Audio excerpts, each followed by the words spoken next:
நட்சத்திரங்களை உருவாக்கி தந்த அந்த தலைவன் எழுப்பிய இந்த வியத்தகு மாளிகையில் விலையில்லா அரிசியும் வந்திருக்கு. மக்களுடைய அடிப்படை தேவையான இந்த அரிசி பிரச்சனையை போக்கியவர் டாக்டர் கலைஞர் அவர்கள். எனவே இந்த வகையில விவசாயிகள் உரிமைக்கான இந்த படம் நிச்சயம் வெல்லும் அப்படின்ற அந்த நம்பிக்கை எனக்கு இருக்கின்றது. முத்தரசன் அவருடைய அரசியலையும் அதையும் சார்பாக நான் வாழ்த்துகின்றேன். இந்த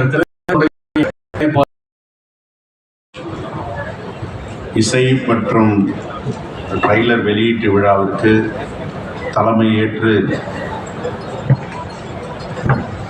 உரையாற்றி சென்றிருக்கின்ற பார்க்க முடியும்.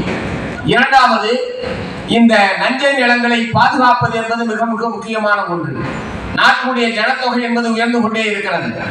140 கோடியை தாண்டி சென்று கொண்டிருக்கிறது. இவ்வளவு மக்களுக்கும் உணவளிக்க வேண்டும் என்று சொன்னால் விளைநிலங்கள் பாதுகாக்கப்படுவது என்பது மிக மிக அவசியமான ஒன்று. ஆகவே வளர்ச்சி திட்டங்கள் என்கிற பெயரில் நல்ல விளைநிலங்களை வேறு பணிகளுக்கு மாற்றுவதற்கு எதிராக பொதுமக்கள் குரல் எழுப்ப வேண்டும். அனைவராலும் விவாதிக்கப்படக்கூடிய ஒரு சூழ்நிலையில் அரிசி என்கிற அந்த 3 எழுத்தின் மூலமாக விவசாயத்தை, விவசாய பிரச்சனைகளை நாட்டு மக்களுடைய கவனத்துக்கு கொண்டு வரத்தக்க வகையில் இந்த திரைப்படம் வெளிவர இருக்கிறது. இந்த திரைப்படம் அமைத்து தந்த கட்சி இந்திய கம்யூனிஸ்ட் கட்சி என்பதை இந்த நேரத்தில்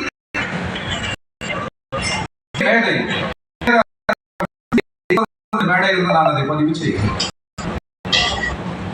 எனவே மகத்தான பங்களிப்பை செய்த இயக்கம் கம்யூனிஸ்ட் பேர் இயக்கம்.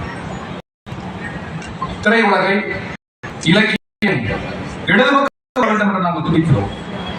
இந்த உலகத்தோடு எங்களுக்கு உடன்பாடு இல்லை. ஜாதியால் ஒரு உயர்வு, ஒரு தாழ்வு.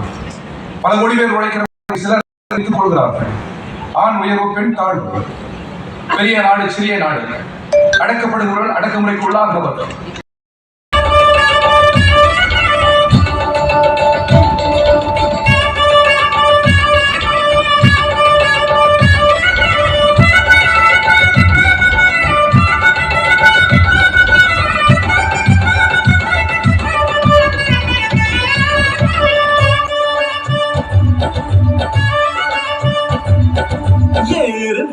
ஜோறு காட்டி வெத போடு,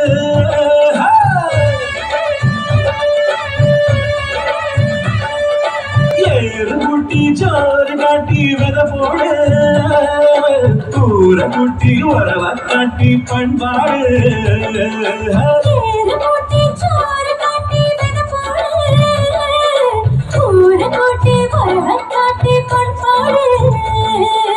வேலை வெட்டி செஞ்சு புட்டு விதையெடுத்து வீசி விட்டு விளையாடு. விளைச்சு வந்த விளைச்சலெல்லாம் வீடு தேடி ஓடி வந்தா கொண்டாடு, நீ கொண்டாடு. ஏறு போட்டி ஜோறு காட்டி வெத போடு, கூரை குட்டி உறவ காட்டி பண்பாடு.